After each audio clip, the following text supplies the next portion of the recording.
Thank you. As you guys probably have heard, Coach Riley's a little under the weather, so I was the captain's pick to show up today, so excited to be here today. Going back on Saturday, obviously it's always great to have come away with another victory, 2-0 in the conference. Baylor's a very good football team, got a lot of good skill players on both sides of the ball. Thought we came out and played a very good game. Some things that we need to improve on. I think just looking back at that game is penalties. We kind of had some big costly penalties at times, some things that we just need to be better at, and you get into some bigger closer games, those can play maybe a little bit bigger factor. And then also on both sides of the ball, just kind of finishing plays, offensively and defensively. I thought that we did a good job offensively, moving the ball. Had obviously some big plays. We felt like we need to have a little bit more consistency on first down and second down, and not so much relying on the big plays to kind of get us out of some of those situations. But obviously being able to have some of the players that we have offensively to create some big plays is obviously very nice. Guys that played well Saturday that we felt offensively, obviously Kyler, spectacular day, 7 touchdowns. Had some receivers step up, obviously C.D. Lamb and Marquise Brown. Lee Moore stepped in when Grant got injured after his touchdown catch and had another good game for us. And then Kennedy Brooks, which is a young running back who you guys probably haven't seen as much, obviously come in and played well. Defensively, Mark Jackson continues to improve for us, played really well. Caleb Kelly stepped in and made some very good plays.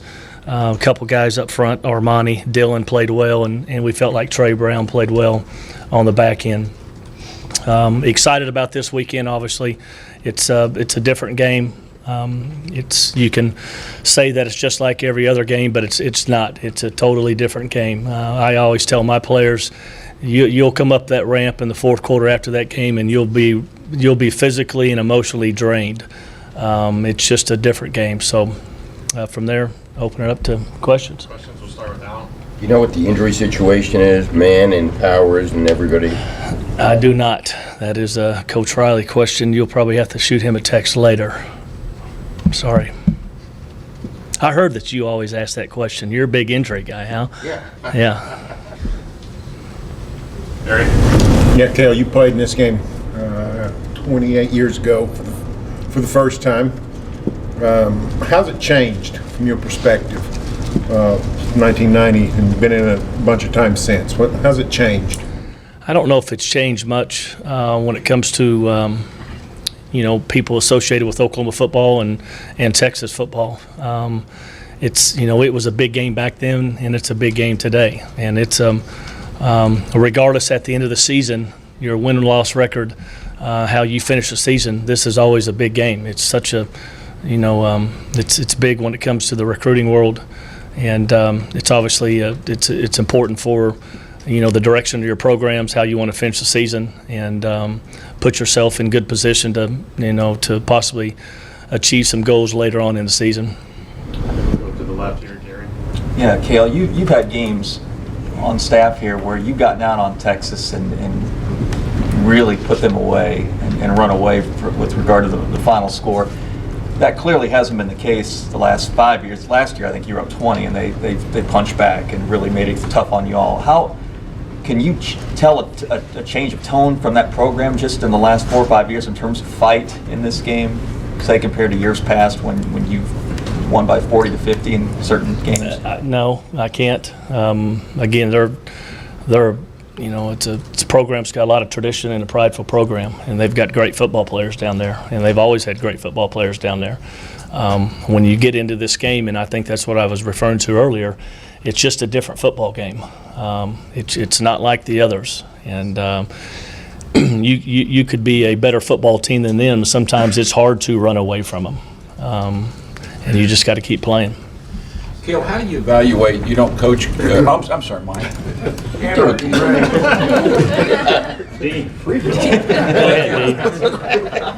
was thinking about asking you a question.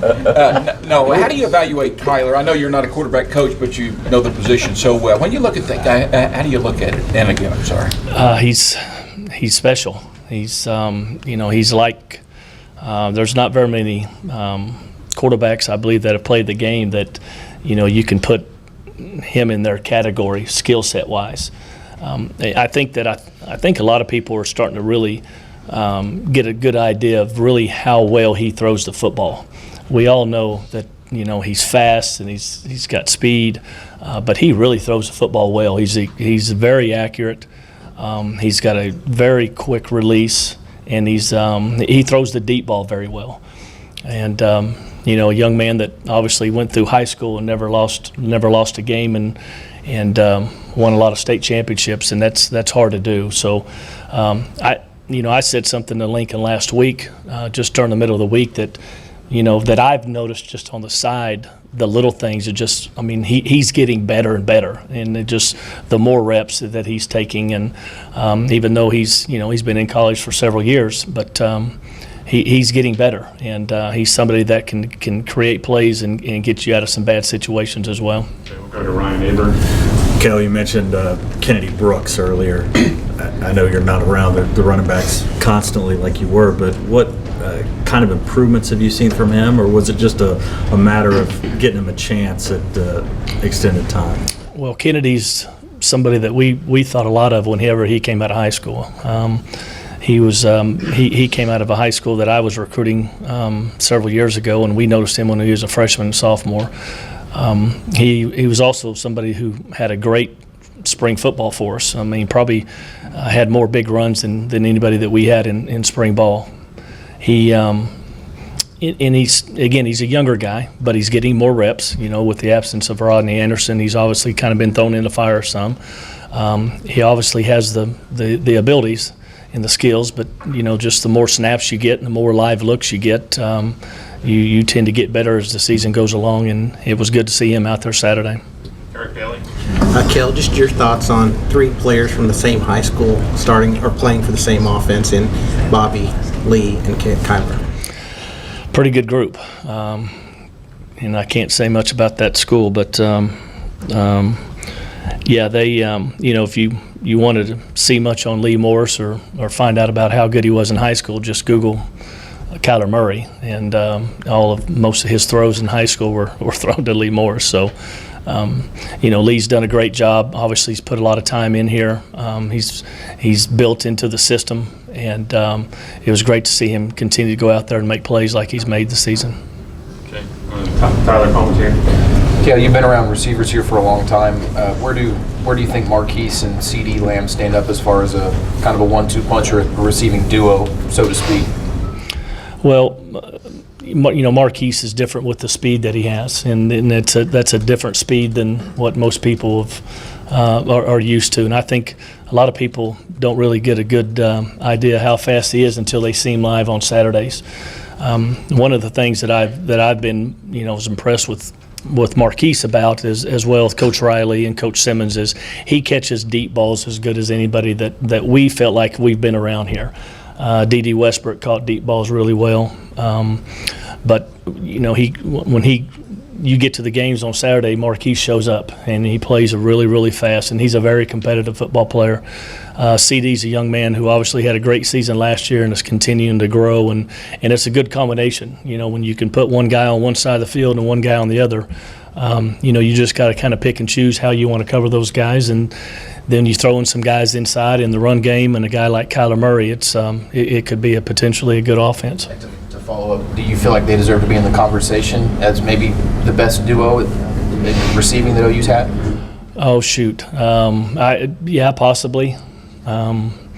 Since Coach has been here and we've been throwing the ball, obviously when I was playing in the early 90s, we'd have one or two single guys out there that were good players, but we brought in some better football players and wide receivers, and these two are playing well right now. Okay, Cliff Brunt's next. Yeah, Coach, just your thoughts on how the running game has been able to produce since Rodney Anderson's injury. Seems like you've been able to put some things together. Well, and that's what we got to continue to do. We feel like we've got, the guys to do it. We felt like we could play better in the offensive line than we did Saturday, and I think Coach Beanbo would be the first to tell you that as well, and I think probably the offensive lineman would mention that as well. But again, it's a big scheme of things. You got to understand. There was a lot of pressure on Saturday, a lot of inside pressure, challenging you to get the ball on the outside, and when you're trying to run against a lot of those blitz looks, sometimes it can be very difficult. Barry Trammell. Yeah, you talk about how good Kyler is and what you've seen from him. Did you guys know he would be this good? When last year, did you know, hey, this guy's going to be able to put up this kind of production? I think it's hard to tell, to predict like that. Obviously, you know the skill set when you've been in the profession and coached a lot of good football players. You can say that this guy's skill set is about as good as some people that we've had when it comes to the ability to make plays and the arm strength and those things. It's always difficult to predict.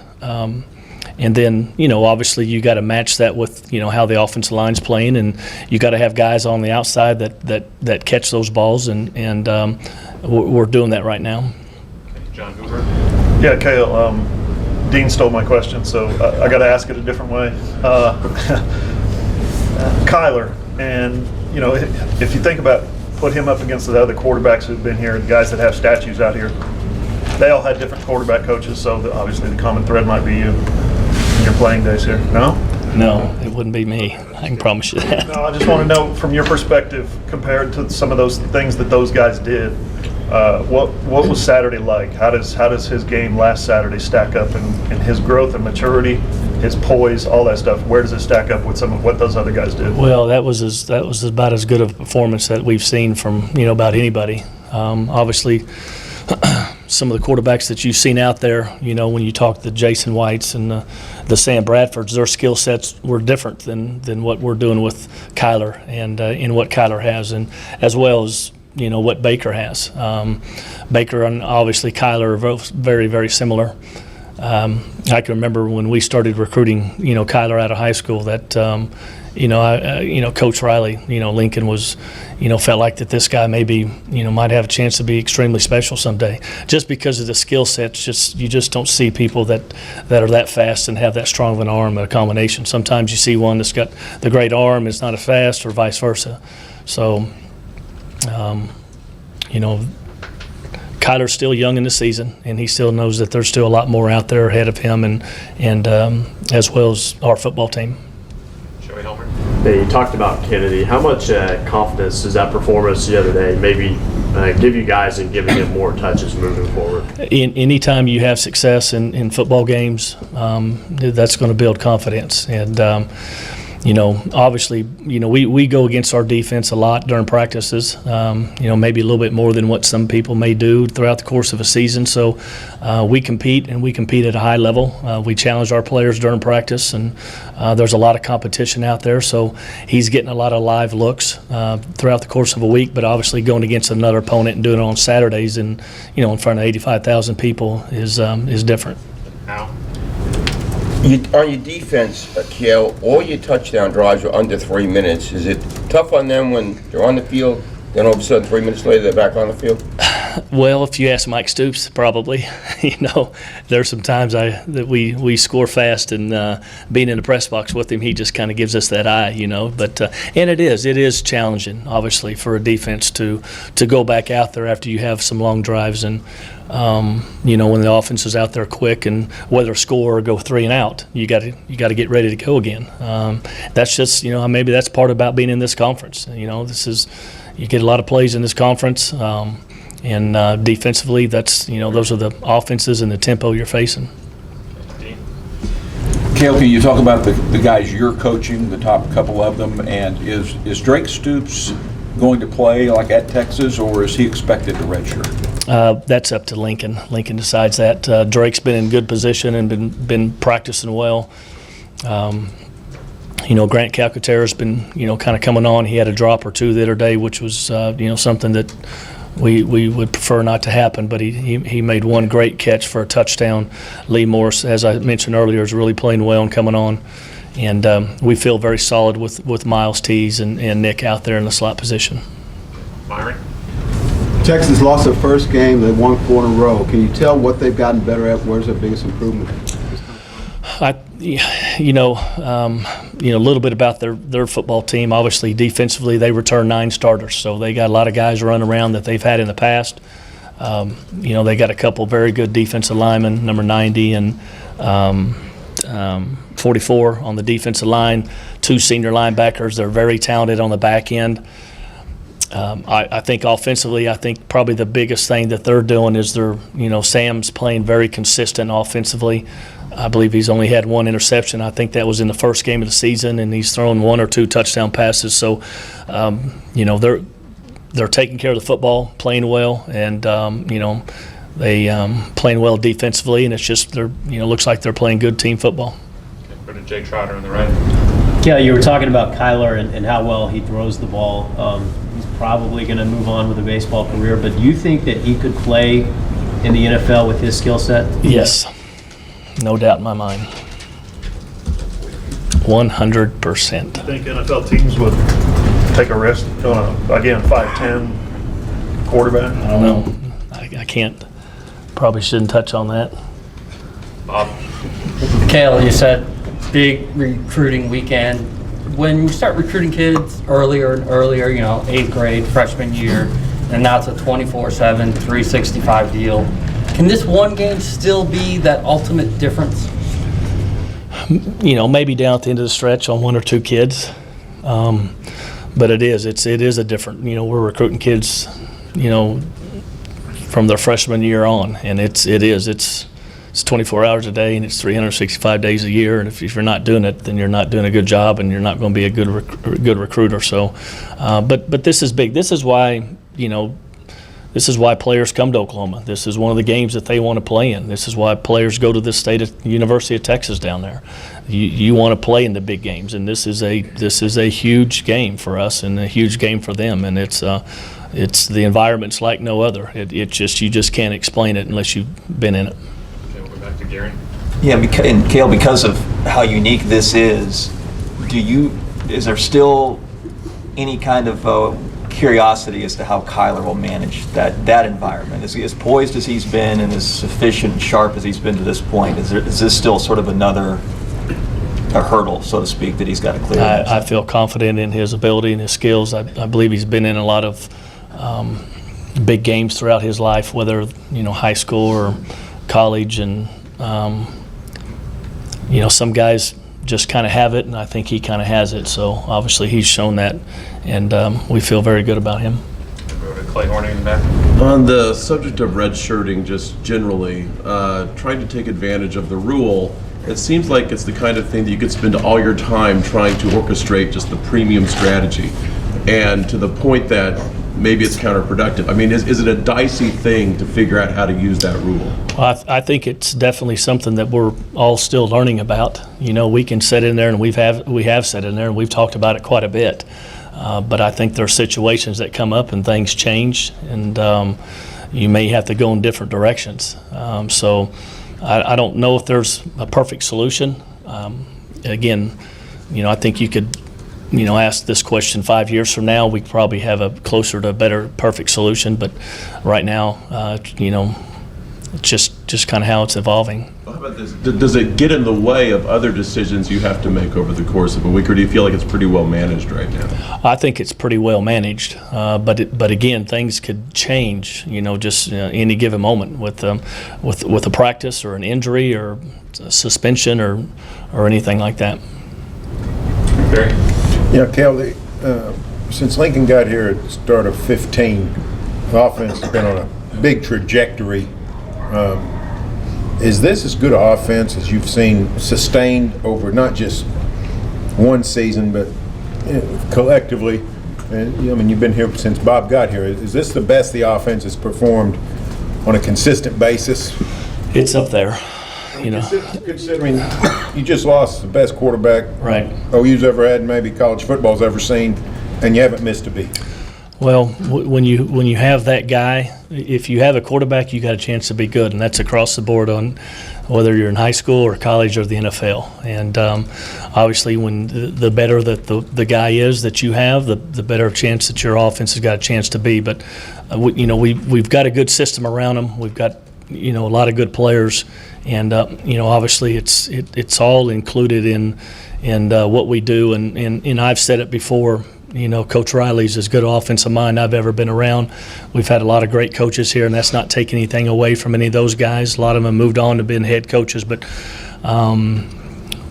his offensive play calling and decision making and players and how to put them in certain situations is special. Okay, time for a couple more, John. We hear all the time, Cale, about from having to tell new players about this game and how big it is and the atmosphere and the pressure cooker. What about new coaches? When Lincoln Riley got here as offensive coordinator, did you pull him aside and give him any of your best stories, and would you share some of those best stories with us? No, there's no special stories, but I think they all know it. Especially the guys that have been in this conference. The guys that have been in this conference, they're close enough where they've had friends that have been involved in the game, and obviously they've heard about the stories. And obviously we talked to them about what it's like coming into the fairgrounds and being on the bus and the thousands and thousands of people and the people beating on your buses and you talk about those things and with your players, I think you should. I think those are things that you got to prepare them for. And throughout the course of the week, you got to let them know just, bits and pieces of how the game is and how it's going to flow. And in the time that you put in throughout the course of a week, you got to, eliminate all the distractions, all the outside stuff, and try to get locked in. But it's tough. But I do believe that you got to prepare them before they go down there. Definitely. What's your key to finding just these quarterbacks? There's been a lot of places they have trouble finding guys. You guys have gone on almost 20 years. You had great ones, good ones. Really haven't had a bad one. Well, I believe it starts with the success that you have in your program, the wins and losses, the winning the championships, being in the big games, the success of your players that you've had there, and the players that have moved on and had a chance to go play in the NFL. And that just all adds up together. It's just a perfect recipe. There's obviously a lot of good programs out there, a lot of good coaches out there, and obviously, we believe that we've got as good as anybody in that area. Good. Last question, Gene. Cale, the name Gundy catches people's attention immediately if you just say it. Just wondering how you look at you and Mike, similarities, differences, and have you heard from him since his last deal, the last couple of days? No, I haven't. Yeah. We're obviously a little bit different. He's my brother. I love him. He does a great job, and he can do what he wants to do up there, and obviously he does do that. So, no, we talk, but we don't talk football. We've been talking stocks lately.